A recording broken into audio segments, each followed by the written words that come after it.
Добре, криптоентузијасти, денеска Late Edition, но нели, моравме да почекаме да видиме дали ќе имаме соодветни вести за да можеме да направиме соодветно видео за сето ова, така да извинете што почекавте, но нели, со цел да добиеме соодветни информации, да бидеме нели соодветно информирани и вие, моравме да почекаме да видиме дали DCG, односно Genesis, ќе поднесе за банкрот, за ликвидација, што се уште не се случи.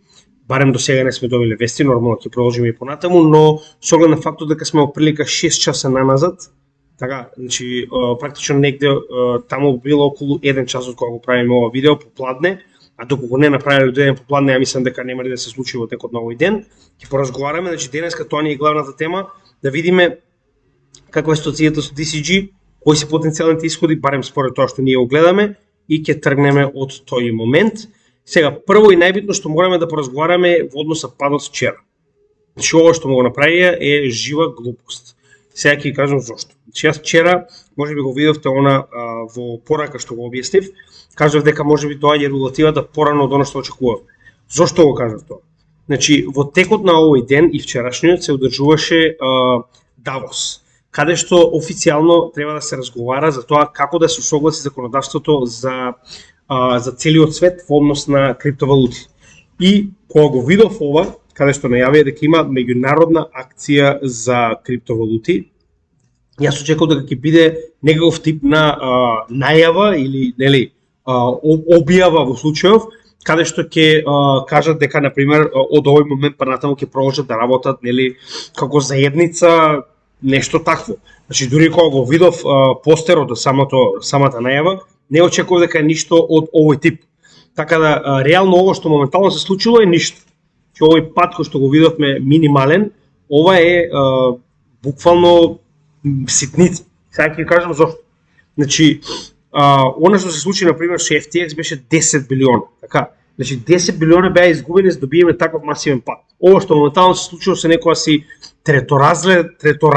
буквално треторазредна менувачница, каде што имате некоја, како што кажавме, мала менувачница од Хонг Конг, каде што буквално била истата користена од русин, значи тоа беше главната цел да се каже дека е од русин, и они го помена тоа 10.000 пати дека е од русин, нели, пошто само русите се лоши на светот, каде што 700 милиони биле фатени, значи да не забораваме, значи ова, да речам, истражување кое што го направиле, сите овие агенции заедно, 20 агенции, че има 20 агенции заедно разговараат за сето ова, започнат од 2018, дури сега прават апсење и затварање на менувачницава. Значи вие замислете колку поминале, од 2018, така, значи колку поминале пари во меѓувреме, во нели овие криминални джебови на Dark Web, пред они да го направат тоа, и од овие пари они успеале да фатат 700 милиони.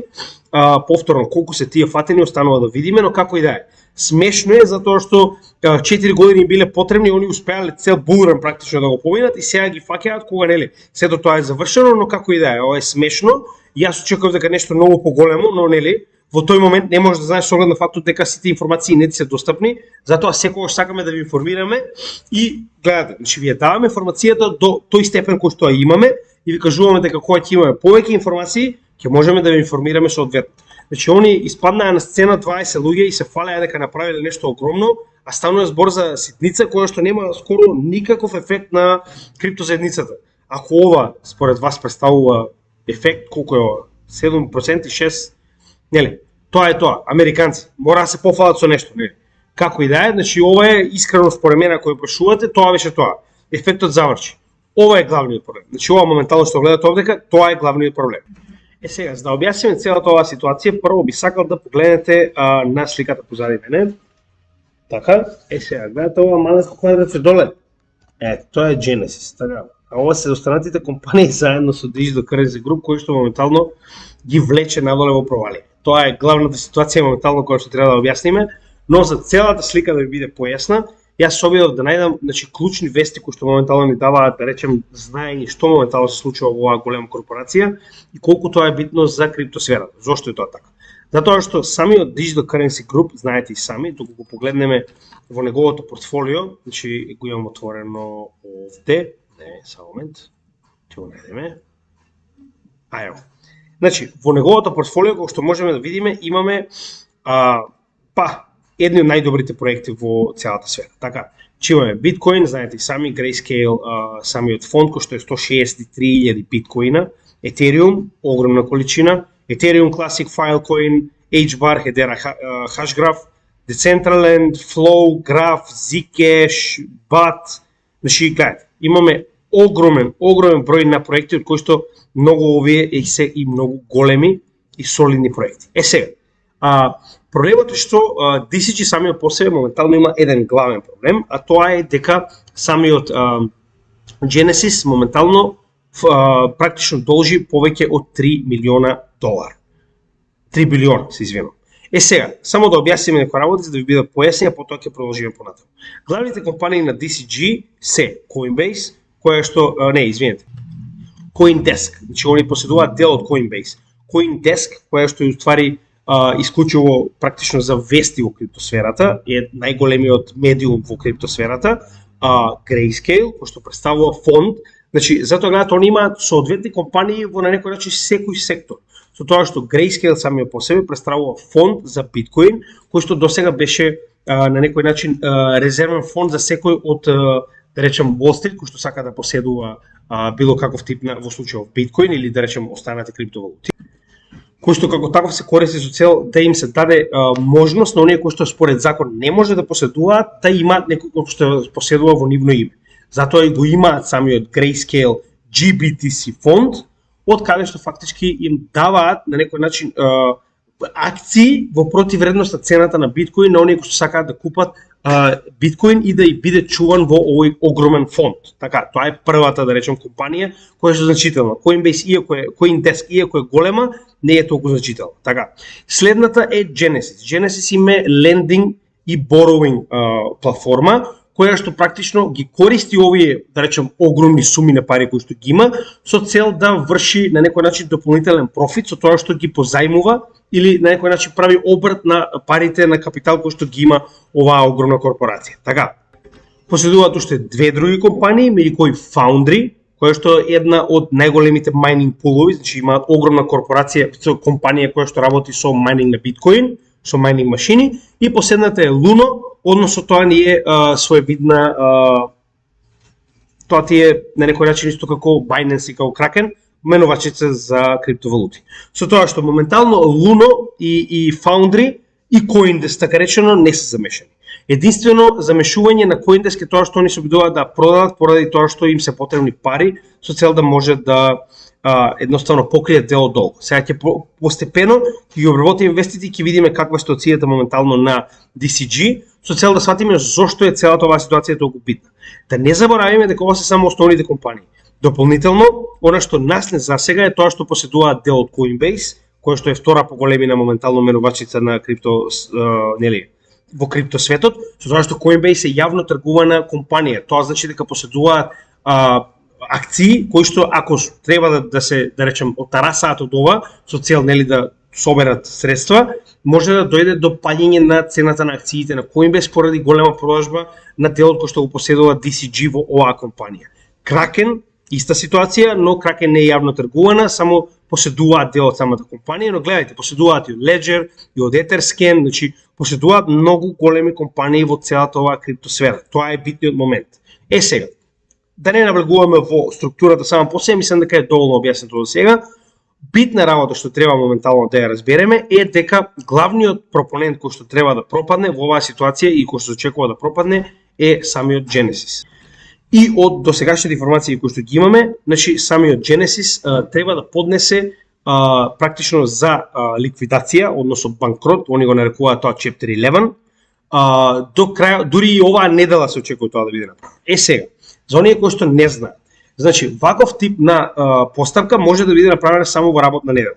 Што значи дека истите може да ја направат само од понеделник до петок, затоа што сабота и недела нели нормално институциите не работат, и доколку тоа се случи, значи мора да биде направено во текот на утрешниот ден, доколку овие вести се точни, а досега гледаме дека многу медиуми ја имаат истата вест, дека дури оваа недела се очекува тоа да се случи. Така, значи тоа е најголемиот проблем. Што ако тоа се случи, вие имате компанија која што во моментот кога ќе поднесе за Chapter 11, за банкрот, они во истиот тој момент фактички на некој начин веќе овој долг постанува вистински долг. Значи до сега сето тоа може да биде решено со договор помеѓу нив и нивните кредитори, но во оваа ситуација со оглед на фактот дека поднесуваат за Chapter 11, веќе нема практично право на никаков договор, туку станува збор за ликвидација на целиот имот и се што поседува Genesis со цел да бидат вратени овие 3 билиони. Тоа е последната информација која што имаме, дека станува збор за 3 билиона долг кој што Genesis го има. Како кон Gemini, така и кон други кредитори кои што учествуваат во целата оваа ситуација. Сега, каде е овдека проблемот? Значи, Genesis самиот по себе должи уште од времето кога 3AC, значи 3 Arrow Capital компанијата пропадна, со тоа што во тој момент овие пари кои што ги должи од тој момент Genesis никогаш не биле вратени, туку DCG со цел да ја спаси, значи дава така речена promissory note, која што уствари, тоа е, знаете како да речеме вие имате каса со пари, така, и во оваа каса на пример треба да имате да речем 500 денара, така. Но 300 денара вие сте ги изгубили, сте ги дале на некој и во оваа ситуација, значи тој некој не може да ви ги врати и избегал и вие 300 денара ви се на некој начин ви не достигаат во вашата каса. Вие се уште имате 200 денара, но за да имате целосна каса вас ви фалат уште 300 денара. Со тоа што да речеме дека вашиот татко, така, затоа што он е главен на фамилијата, исто во оваа ситуација, значи DCG е фактички мајка или татко компанија на оваа групација, доаѓа и наместо да даде 300 денара, он уствари остава потврда, подпишана од него, во која што пишува, јас како татко на оваа личност, ќе вратам 300 денари во оваа каса. Значи, тоа е фактички на некој начин promissory note или банкнота во оваа ситуација, да речеме, договор со кој што значи, компанијата DCG ветува дека во име на Genesis ќе ги врати средствата кои што фалат од 3AC, од 3 Arrows Capital, практично пропаѓањето, низиниот банкрот. Сега, тоа е онаа кула од карти која што се случува поради овој FTX Contagion, се разбираме, кој што постепено се случува уште од моментот кога Terra Luna пропадна. Така. И поради оваа ситуација моментално истото продолжува и понатаму. Зошто е тоа така? Значи, во оваа ситуација, значи тие 200 денара што сте ги имале вие во касата, ви се доволно во моментов да работите додека вашиот татко не ги врати тие 300 кои што вас ви фалат, така, DCG.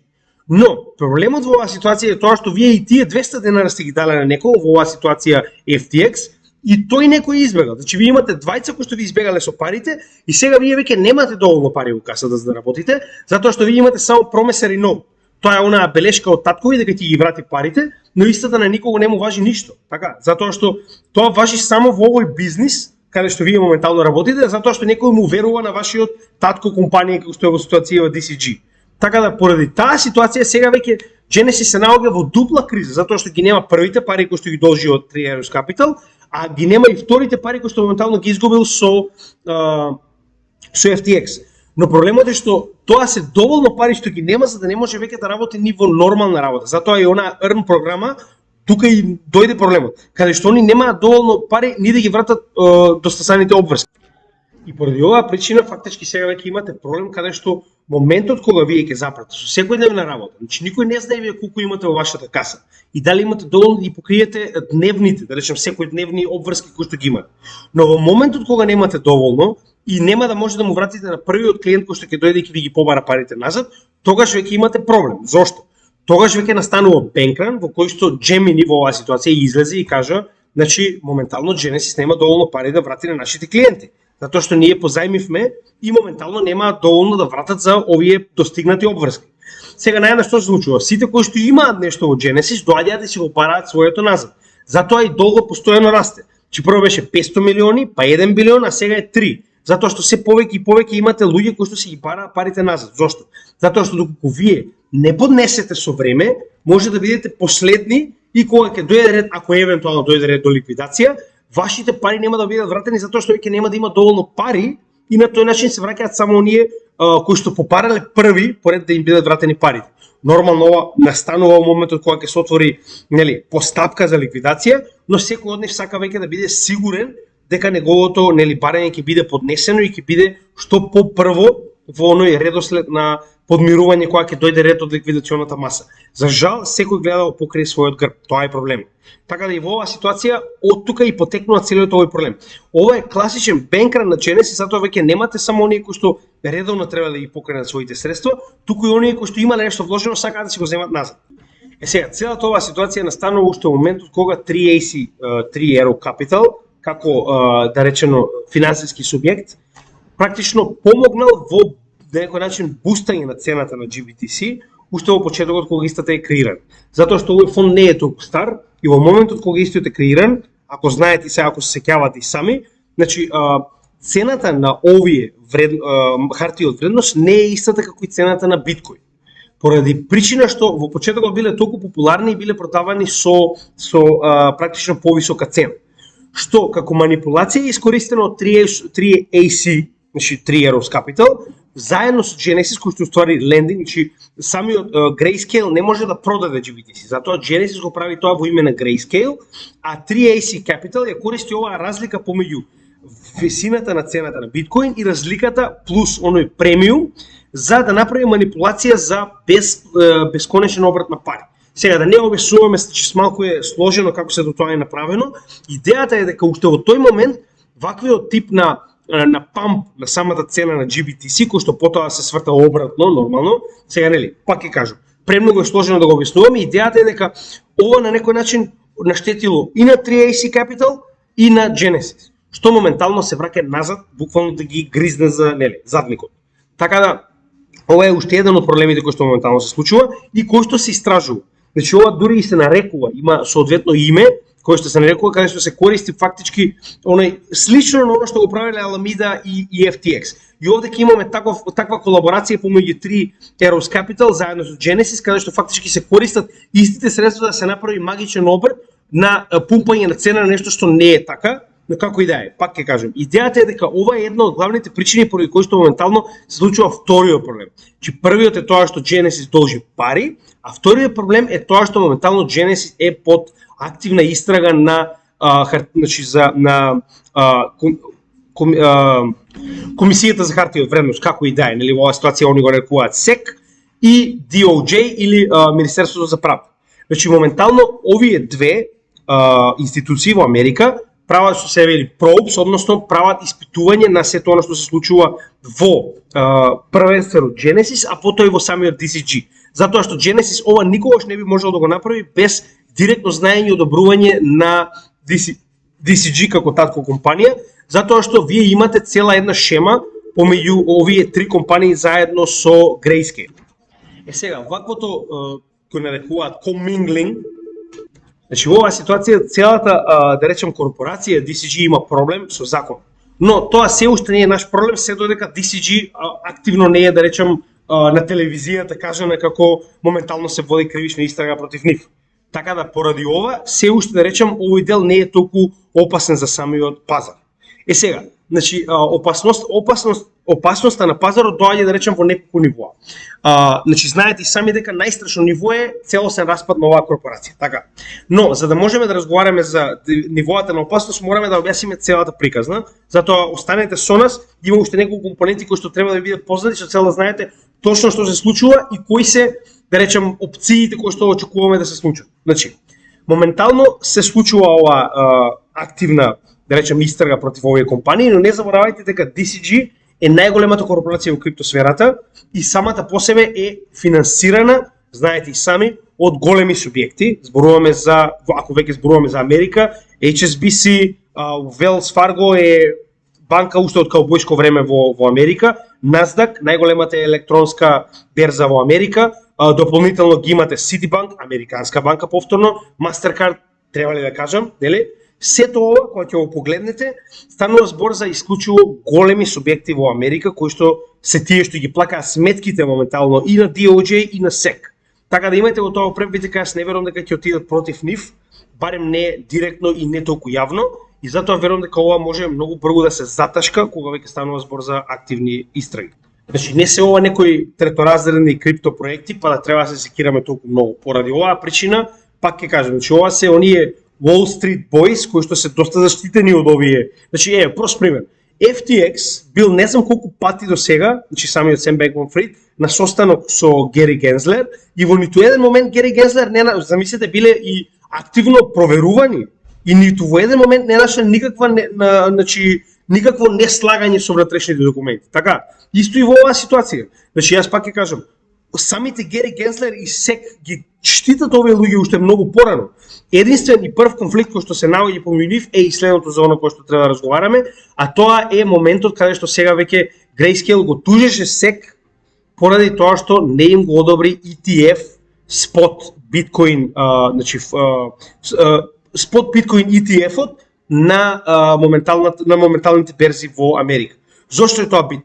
Значи во моментот кога Grayscale би успеал да го има првиот спот ETF, односно знаете претходно разговаравме за ова, доколку не, погледнете во нашите едукациони видеа, има посебно видео кое што разговараме за ETF, ETF, каде што уствари се разговара за активно тргување на биткоин на берзата. А досега, значи директно тргување на биткоин не е дозволено. Дозволено е тргување преку фьючерс, односно тоа се посебни хартии од вредност кои што ги тргувате, но тоа е само противвредност во цената на биткоин. Не се истите покриени со биткоин позади нив. Така, во оваа ситуација, значи, Grayscale е оној кој што беше најблиску да му биде дозволено да има свој спот, затоа се некоја спот, не фьючерс, значи спот ETF во биткоин, каде што истиот ќе можеше целиот овој фонд од 163.000 биткоини да го внесе, значи, на берза со цел да може да се тргува со истиот. Поради проблемот кој што настана, каде што СЕК повторно го одби Grayscale, најднаш се наоѓаме во оваа ситуација. Ситуацијата каде што сега веќе почнува да се намалува довербата во GBTC фондот и на тој начин и акциите кои што се продаваат се многу под цената на актуелниот биткоин на пазарот. И тоа сега, значи, беа дори до 60%, сега го успеа. Сега, кога ќе го погледнеме и овој проблем, моментално кој што се чинува во Grayscale, значи, гледате, имате проблем во Genesis, кој што настанува поради внатрешни манипулации кои што ги правеле преку 3 Arrows Capital и слично. Најнаш имате проблеми со Grayscale поради непумпаната цена која што моментално се наоѓа под цената на биткоин. Дополнително тоа го имате и СЕК кој што моментално ги одби, па истите мора да го тужат затоа што нема значи значајни основи поради кои што истите се одбиени по трет пат. Така да поради ова го тужат моментално СЕК, но знаете и сами колку брзо моментално одат постапките со СЕК.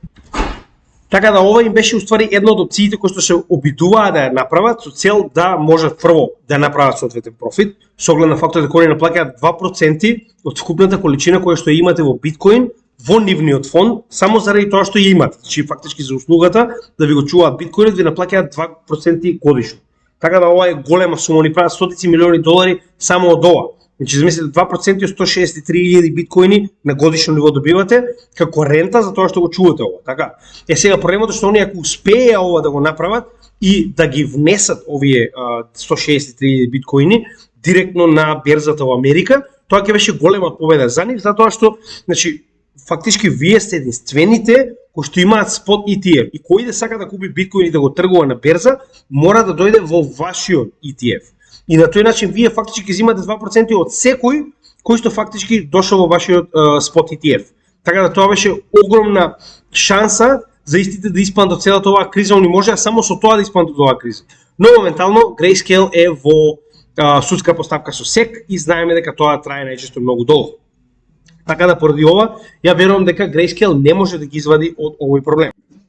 Сега, следниот дел од целата оваа ситуација, каде што влегува, речем, една компанија и еден поединец кој што сака да помогне во оваа ситуација на Grayscale, се Valkyrie, како првиот ETF, but futures, кој што доби, значи, за разлика од спот ETF-от, Valkyrie, со ваквиот ETF спот, фактички они беа првите на пазарот кои што им беше дозволено да тргуваат хартии од вредност во противвредност на цената на биткоин, значи не актуелен биткоин, но моментално Valkyrie затоа што е успешен ETF, значи нели практично фонд на берзата во Америка, сакаат да го превземе самиот Grayscale. Фактички они сакаат да понудат да го пополнат овој дискаунт кој што го има GBTC, односно да ја платат разликата во сумата со тоа што ги купат дополнителни акции, да ја донесат цената да биде до цената на биткоин и на тој начин фактички да го превземат контролата над GBTC фондот.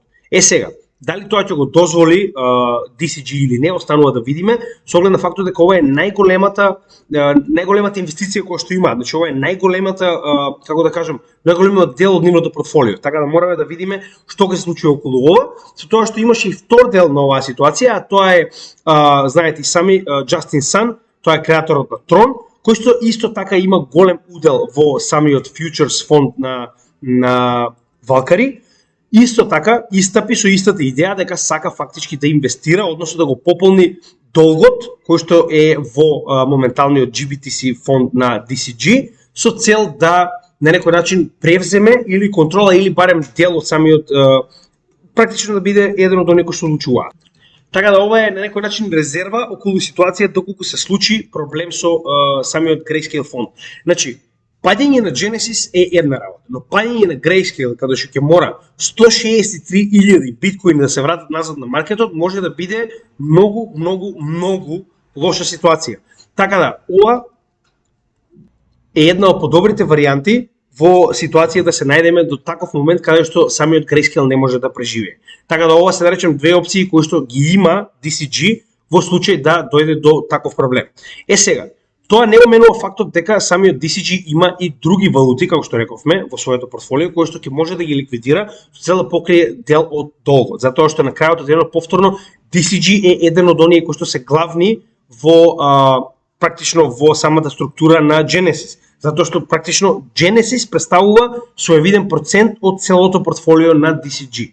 Сега, значи, дополнително, не знам дали се сеќавате, јас за жал не може да најдам оваа вест, но самиот Бери Силберт, кој што е уствари председател на целата DCG корпорација, истапи пред некое време и кажа дека доколку се случи да не може да се спаси Genesis, они планираат да го остават Genesis да банкротира, за да може DCG да се спаси. Сега, и ова е на некој начин позитивно. Зошто е тоа така? Значи, во ситуација во која што имаме комплетна капитулација каде што ќе треба да се ликвидира целото портфолио на DCG, тоа би било максимален мелтдаун на целиот маркет. Значи, тоа би било стварно проблем. Но, во ситуација во која што имаме потенцијални купувачи на самиот GBTC, кои што би го спасиле Grayscale, значи би го спасиле овој дел од практично портфолиото и од корпорацијата DCG, вие фактички имате барем најголемот дел од портфолиото нема да дојде да се излие на пазарот, што е многу битно за нашата ситуација моментално, за да не направиме многу поголемо дно од оно што го имаме моментално. Втора ситуација во која што имаме е тоа што, значи, DCG го има ова Venture Capital портфолио, кој што представува се што гледате на ова слика, освен биткоин. Значи, они се во состојба да го продаат сето оно што го поседуваат надолу од ова портфолио, само со цел да не мора да го продаат самиот биткоин фонд, затоа што биткоин фондот вреди највеќе од се што има. Така да, во оваа ситуација може да добиеме, да речем, мелтдаун на некој од алткоините кои што ги поседуваат, но тоа не го менува фактот дека алткоините никогаш нема толку да делуваат на криптопазар колку што би делувале пат на биткоин. Така, поради оваа причина мене воопште не ме плаши тоа да би го продале своето venture портфолио. Посебно со оглед на фактот дека за оваа ситуација, значи ќе се најдат луѓе кои што ќе го купат over the counter. Значи и самиот DCG е свесен дека директна продажба на овие валути на да речем менувачници би значило сосема да некој начин падење на овие валути и тоа многу падење, затоа што они поседуваат големи проценти од да речем маркет капот на овие валути. Така, поради тоа, затоа што и они самите не би сакале тоа да се случи, со оглед на фактот дека се инвестирани во овие проекти, значи они верувам дека тоа би го направиле over the counter, во превод. Значи некои големи over the counter, како што има да речем Binance и Coinbase, би нашле приватни клиенти кои што директно ќе ги превземат овие валути со цел да не го колабираат пазарот. А за тоа ќе им бидат платени нели нормално, соодветно претпоставувам stablecoin, нели нормално. Дополнително на ова, значи дури ја гледате, значи не е само таа вест, туку и самиот CoinDesk, кој што моментално како што рековме представува она крило за практично известување, значи моментално добивме соодветна само да видам каде беше веста за CoinDesk, ево. Значи CoinDesk моментално ја практично ангажирала Lazar, тоа е соодветна банка за реструктурирање, која што моментално се обидува да помогне на CoinDesk да направи соодветна понуда на одредени лица кои што сакаат да ја преземат оваа компанија. Односно, гледаме реструктурирање на Digital Currency Group во кој што моментално самата DCG со цел да преживее и да успее да го спаси Grayscale и Foundry, кои што им се најбитни, односно Grayscale, најголемиот фонд за биткоин, и Foundry, едно од најголемите майнинг фарми во светот, значи е во состојба да го продаде CoinDesk, да ги продаде сите овие компании и да речем криптовалути од својото венчур портфолио, заедно со моменти како, гледате, значи моментално дивиденди, а тоа се оние дивиденди се уствари уплати во однос на профитот кој што е направен во DCG на квартално ниво на луѓето кои што имаат удел во DCG. Така да моментално се суспендирани сите дивиденди и плаќање на истите до недогледно време, се додека не се стабилизира целата ситуација во компанијата. Значи, гледате, моментално самиот DCG се обидува да скрати што може повеќе од својата, да речем, маса, со цел да спаси она што му е најбитно. Така да тоа е моментално она што мене ми се допаѓа, што на вистина DCG се обидува наместо едноставно да поднесе за банкрот, што би било најлоша варијанта. Така да поради ова што го гледам моментално, значи дивидендите се укинуваат. Имате CoinDesk кој што не може ова да го направи без дозвола на Barry Silbert и на DCG, кој што моментално се обидува да најде соодветен купувач, кој што би вратил дел од овие пари назад во DCG со цел да може да го вратат овој огромен долг. Сега, јас верувам дека нема само тоа да биде, него дополнително во оваа вест за реструктурирање, која што моментално практично за банкрот, која што моментално се наоѓа на Genesis, значи DCG има обврски во Genesis до она колку што поседуваат самиот Genesis. Значи тоа не значи дека DCG поседува се во Genesis. Сега ние не знаеме каква е структурата внатре помеѓу овие компании, но DCG има обврска кон Genesis само до висината на влогот кој што го има во Genesis. Така да, голема веројатност е дека DCG ќе го покрие тој долг кој што го има во Genesis и остатокот од долгот ќе го остави да се покрие колку што може да се покрие од ликвидационата маса. Така да, во оваа ситуација имајте во предвид дека DCG не значи дека треба да најде $3 билиона, туку DCG треба да најде само доволно пари да го покрие делот до кој што фактички е должен, односно до кој што има влог во самата Genesis. Дополнително и треба да го врати оној promissory note што го ветил фактички да ќе ги надомести оние средства кои што фактички ги должи од моментот на падот на 3AC Capital. Значи, тоа е целосната ситуација моментално. Односно, она што е на повидок е продажба на своето венчур портфолио, кој што моментално го имаме во ситуација, само да видим каде беше веста за тоа. Значи, продажба на ова портфолио, што значи дека ќе имаме одредена, да речем, болка кај алткоини, кои што моментално се наоѓаат на оваа листа овдека, и тоа имаме доста, како што можеме да видиме. Следно, очекуваме исто така да се случи и ова, CoinDesk да биде продаден, а парите исто така да биде искористени за враќање назад на долговите, како и практично се обидуваат да го пресечат Genesis од сопствената, да речем, структура со цел да ја намалат штетата и да го намалат ова изложување кое што го имаат кон Genesis.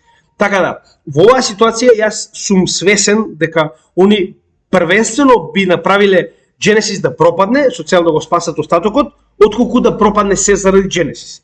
Така да тоа е моментално што го гледам на пазарот и се надевам дека тоа така и ќе се случи. Значи тоа е најбитниот проблем кој што моментално се соочуваме и се надевам дека во текот на следните неколку денови барем ќе знаеме на што сме.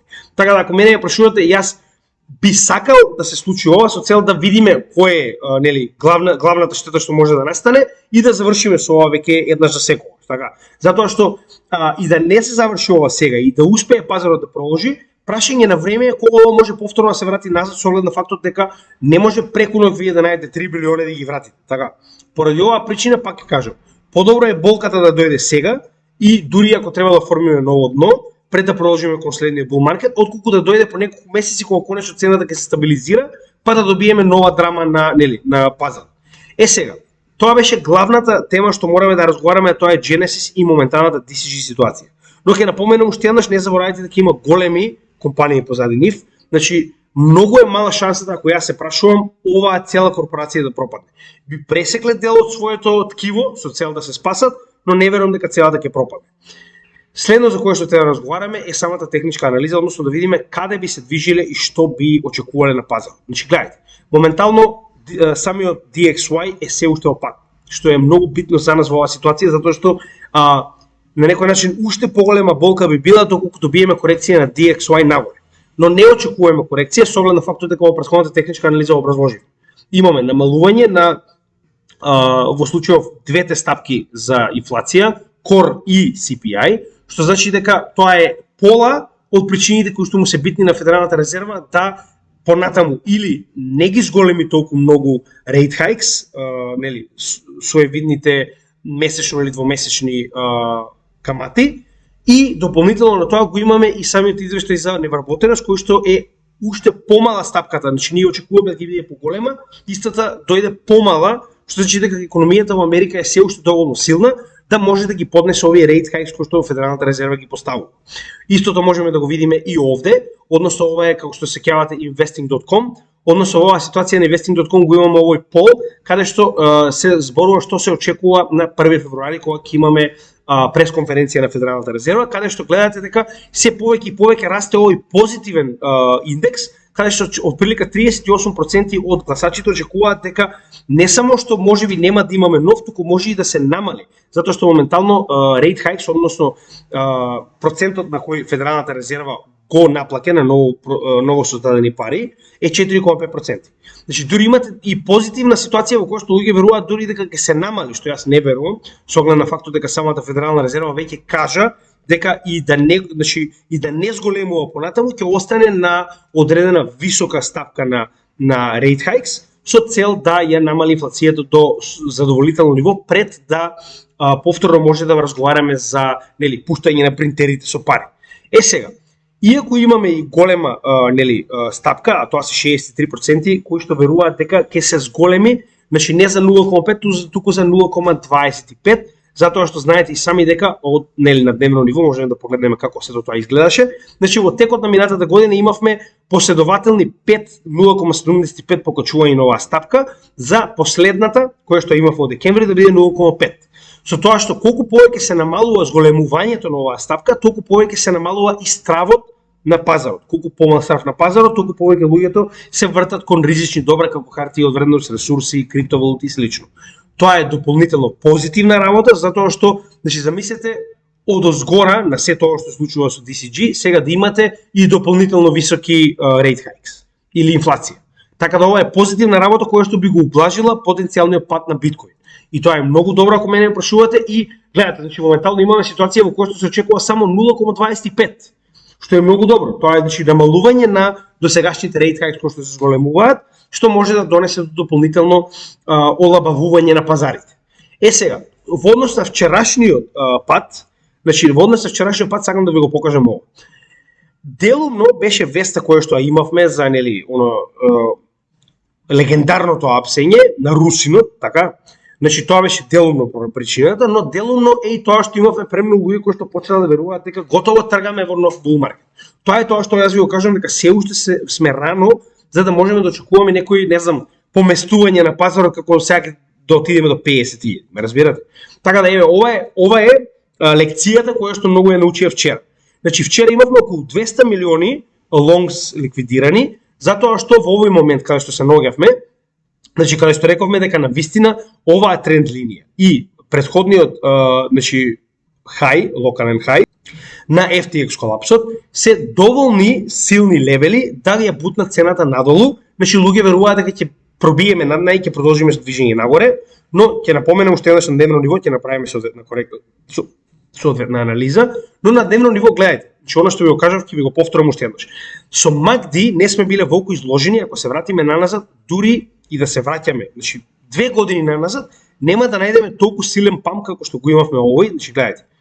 Моментално со 2020 година. 2020 и се уште не сме нашли ниту еден момент каде што MACD успеал да излезе надвор од 100 вредноста на ова, да речем, на овој индикатор, како што тоа го направи овде. Значи 2020, гледајте, уште ќе се враќаме назад. Значи го поминавме и бул маркет од 2021 година, ниту во еден момент не најдовме. Гледајте, последен пат тоа се случило во април 2019 година. Значи она е тој памп пред да добиеме дамп во COVID ситуацијата. Значи тоа е оно што сакам да ви го кажам. Не може да добиете ваков тип на знаци на техничка анализа и да не очекувате корекција. Значи тоа би било ненормално, така. Поради оваа причина јас си ви го кажав тоа. Значи само прашање на време е кога ќе добиеме корекција. Сега, колку ќе биде голема корекцијата, тоа е веќе сосема друго прашање. Значи мораме да добиеме корекција затоа што ништо не се движи само нагоре. Така. Сега ние ќе направиме соодветно разгледување на биткоин чартот од најголемата па надолу во две различни да речем шеми со цел да видиме на различни индикатори како моментално се одвива напредокот на биткоин. Прво, како и секогаш ќе направиме на овој чарт, каде што ги имаме следните индикатори, а тоа се Bollinger Bandот, VPVR и MACD. Значи тоа се едни од главните индикатори каде што можеме да видиме што се случува моментално на самиот пазар. Сега, на месечно ниво ние добивме она што го чекаме. Ако се сеќавате досега веќе неколку пати го напоменувам, ќе го напоменам уште еднаш. Значи во секој момент кога сме добиле голем пресврт на MACD, односно на бранот на моментум, со зелена точка, како во минатото, како што можеме да видиме во претходното дно, а тоа е во 2019 година, така? Значи ваква пресврт значел оформување на дно. Можеме истото да погледнеме и претходно, кога сме биле во 2014-2015 година bear marketот, значи првиот момент кога сме добиле фактички зелена точка, веќе сме биле над утврденото дно. Така да, и во оваа ситуација, да задржиме оваа точка би било една од клучните моменти кои што досега во два наврати во bear market ни покажале дека сме го добиле дното кое што толку многу го очекуваме. Така, значи поради ова и верувам дека оваа точка, значи која што моментално ни го покажува дното на овој циклус и промената на трендот во MACD е многу битна.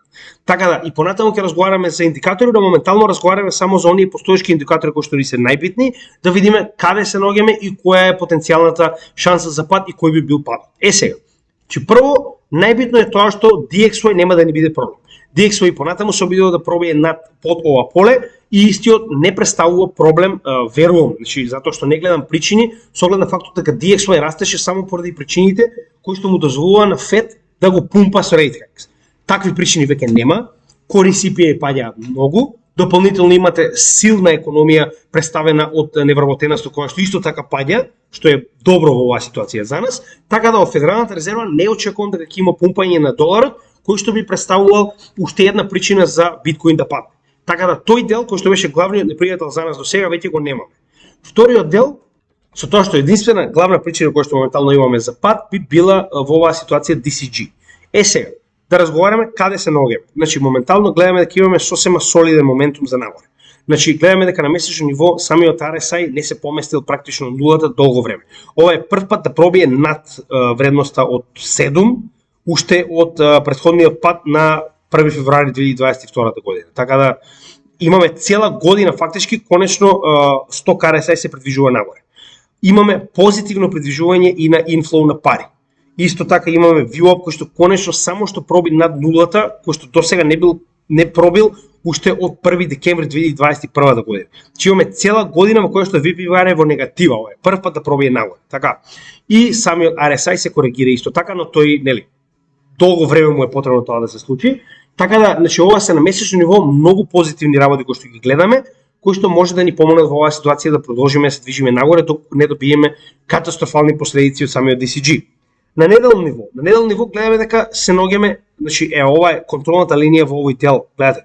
Значи контролната линија во овој дел од тргување, која што успеавме да ја поминеме нагоре и која што моментално представувам дека ќе ни биде на некој начин поддршка доколку се случи да паднеме надолу.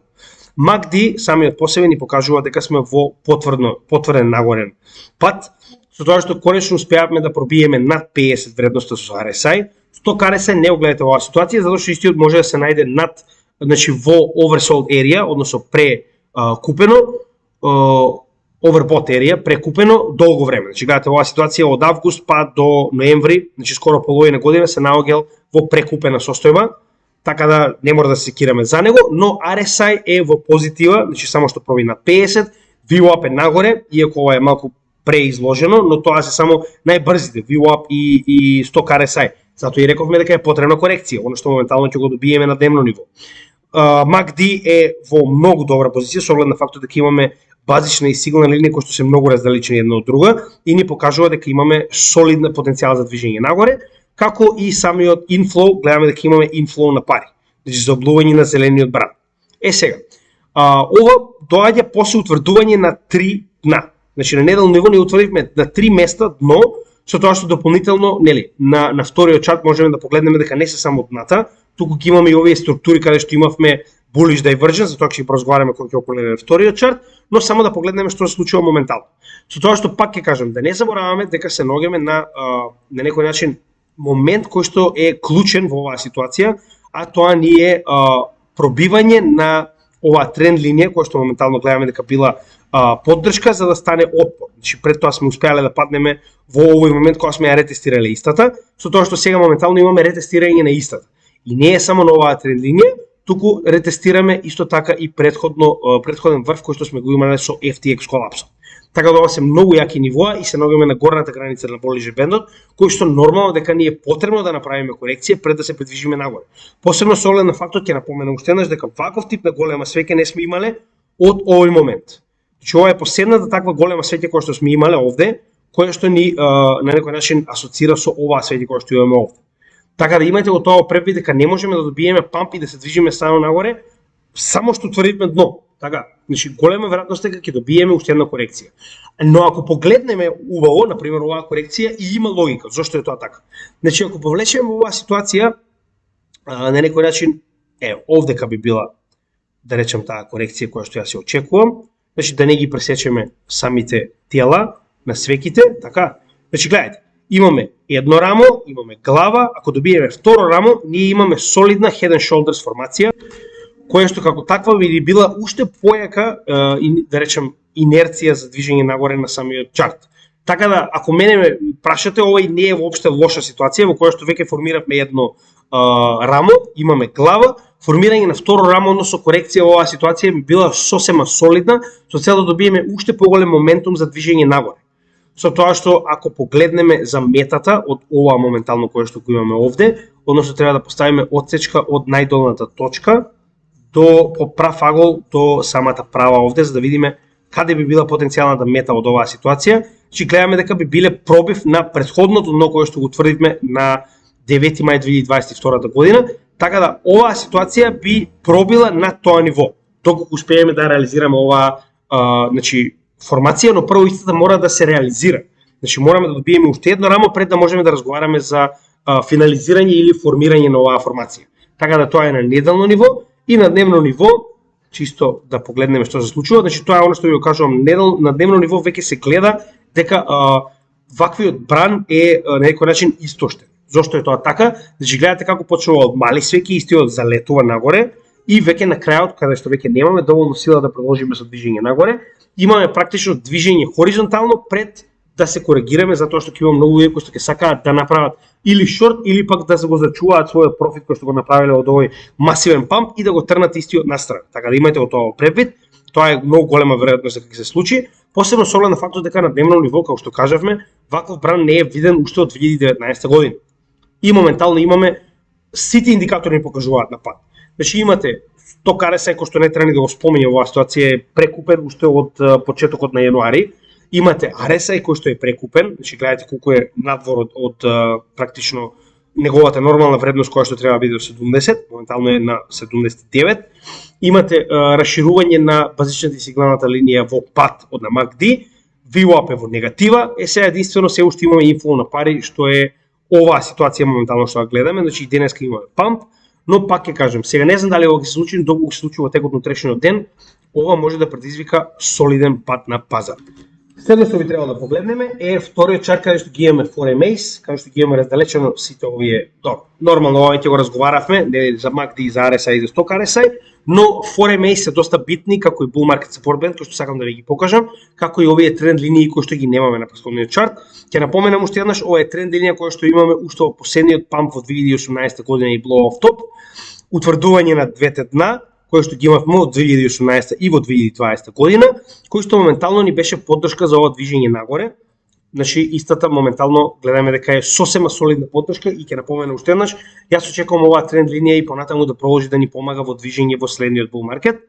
Дополнително на тоа имаме и нели ова, значи ова е исто доста битно, затоа што во оваа ситуација имаме значи bullish divergence која што моментално се остварува, а тоа е во ситуација во која што имаме Stock RSI кој што направил дно и повисоко дно, додека во исто време цената направила дно и пониско дно. Значи тоа ни представува начин на кој што се формира bullish divergence и моментално пробивме над bull market support band кој што е најбитната работа која што можеме да ја направиме. Тоа е пробив на bull market support band и пробив на 20.000 психолошката бариера која што моментално се случува, што јас реално Значи и во оваа ситуација уште една причина која што ја гледам за корекција е коригирање барем до bull market support бендот со цел да направиме ретест на истиот, затоа што ниту во еден случај не сме направиле успешен bull market пред да направиме успешен ретест на bull market support бендот и да тој начин да се придвижиме нагоре. Истото би го погледнале и овде. Значи во моментот кога ќе направиме успешен ретест, гледајте, успешен ретест на bull market support band, ние уствари влегуваме во следен bull market. Не велам дека веднаш ќе влеземе во следен bull market, затоа што овој ретест ако се случи DCG, голема е веројатноста дека ќе биде неуспешен и ќе влеземе под bull market support бендот, но ваквиот памп беше доста позитивен затоа што и да паднеме во оваа ситуација би било добро, затоа што се наоѓаме на повисока ситуација, значи на повисока цена. Дури и да паднеме, е многу подобро да паднеме од 21.000, отколку да паднеме од 16. Значи ќе имаме многу поголем простор за придвижување надолу. И ќе напоменам уште еднаш, ние се уште остануваме на истото дека јас верувам дека овој врв кој што е представен како од неуспешниот bull market во 2019 година, така и од свеките на овој врв од blow off top. Значи на тој начин јас верувам дека и потенцијален пат, да речеме, значи мораме да го земеме секој сценарио во предвид, значи ние не знаеме ако се случи банкрот и ако се случи пат на DCG во која големина DCG колабира, затоа мораме да бидеме спремни на било какво сценарио, затоа и ние се уште имаме 20% и постојано го кажуваме истото, 20% од нашето портфолио се во стейблкоини поради вакви непредвидени ситуации кои што никој не може да ги предвиди. Значи колку и да сте добри, што и да знаете на пазарот, на крај некои работи не може да ги предвидите затоа што се случуваат во ваква ситуација и може да ве најдат неспремни, затоа е најдобро да имате секогаш барем еден дел од вашето портфолио на страна, за да може да реагирате доколку се случи да може да го купите, да речеме, нели, зависи од вас каква толеранција на ризик имате во овој дел од bull маркетот. И нели, самиот исто така и во оваа ситуација, значи самата Wyckoff акумулација, она што разговараме последната анализа, би била логична корекција која што јас би очекувал да се врати негде до овие врвови кои што ги имаме овдека, тоест овие дна, а тоа е негде околу 18.600, што би било и долната граница на bull market support бендот, како и горната граница на trading range-от во Wyckoff акумулацијата, што би било според мене сосема солидна и задоволителна нели корекција, ако јас се прашувам во оваа ситуација, посебно со оглед на фактот што ако се вратиме овде, можеме да видиме дека 18.600 е уствари и оваа golden ratio корекција која што очекуваме да се случи. Значи, практично го имате врвот на оваа движење, неуспешен пред да направиме пробив, кој што би бил сосема солиден момент за корекција, а тоа е негде околу 18.300, 18.400, што кореспондира со долната граница bull market support бендот негде околу 18.700 или 500 и горната граница на овој долен трейдинг рейндж на Wyckoff акумулацијата, кој што исто така негде околу 18.500 или 18.600, така нешто. Значи гледате, разликата е некои, не знам, 500-600, така. И уште една многу битна работа, а тоа е 300 неделната средна вредност, незината вредност моментално е, погледнете повторно, 18.400, 18.500. Значи имате многу нивоа на поддршка околу оваа цена. Така да, значи и Фибоначи секвенцата 61,8%, претходниот врв, имате 300 неделна средна вредност, имате bull market support band и имате во оваа ситуација горната граница на долниот trading range нели на Wyckoff акумулацијата. Значи имаме многу, да речам во случајов конвулзија на оваа мета со повеќе индикатори кои што јас би очекувал да биде нормална корекција доколку немаме, повторно ќе напоменам, фундаментални вести кои што ја буткаат цената надолу, а тоа би било овие првите вести за кои што разговарав. Повторно би напоменал дека и самиот Fear and Greed Index моментално ни покажува дека имаме простор за паѓање, се рогаме на 45 од максимални 100, како и во традиционалните пазари, но традиционалните пазари не ни се толку битни во моментот затоа што паѓање на DCG не верувам дека би направило некоја голема промена на традиционалните пазари со оглед на фактот дека истите не се имплементирани или не се поврзани со криптопазарот се уште, толку, нели, истите се корелирани, но не и поврзани. Така да 45, јас мислам дека имаме сосема солиден момент за пат, ако веќе го гледаме Fear and Greed индексот, како и да е. Припремени сме, го следиме пазарот, ќе видиме како ќе се движат работите, овдека сме да ви информираме во било што, значи што е да се случи, ќе гледаме да ви информираме што можеме побрзо, гледате дека работиме постојано на тоа и ќе напоменам уште еднаш, значи заедницата која што ја градиме моментално е една од главните причини кои што ни помагаат да ве информираме постојано. Дури и да не сум пред компјутерот, добивам пораки, добивам известување од многу од нашите членови на заедницата кои што се клучни за да дојдат до целата заедница, за сите на некој начин да бидеме предупредени доколку имаме некои големи вести. Така да и благодарам уште еднаш за заедницата. Се надевам дека ќе уживате и во ово видео како и многу други. Извинете што е малку касно, но нели и ова беше направено поради ваша корист, со цел да видиме дали денеска ќе добиеме вести во однос на DCG и Genesis, со цел да можеме да направиме анализа директно на падот како што се случува. Така да ако тоа се случи ќе видиме овде да го проследиме и ќе ви известиме во моментот кога ќе добиеме повеќе информации. Ве благодарам уште еднаш, како и секогаш вие сте нашата реклама, значи доколку сте научиле нешто од нашиот канал или доколку ви се допаѓа материјат кој што имаме, слободно споделете со било кој што сака да научи за криптосферата. Значи моменталното формирање на дно би било одличен момент за истиот да има време и да научи за крипто и да има време да одлучи дали сака да инвестира во истото. Така да ви благодарам уште еднаш, останете со нашиот канал и понатаму и се гледаме во следното видео. Поздрав од CryptoGaming.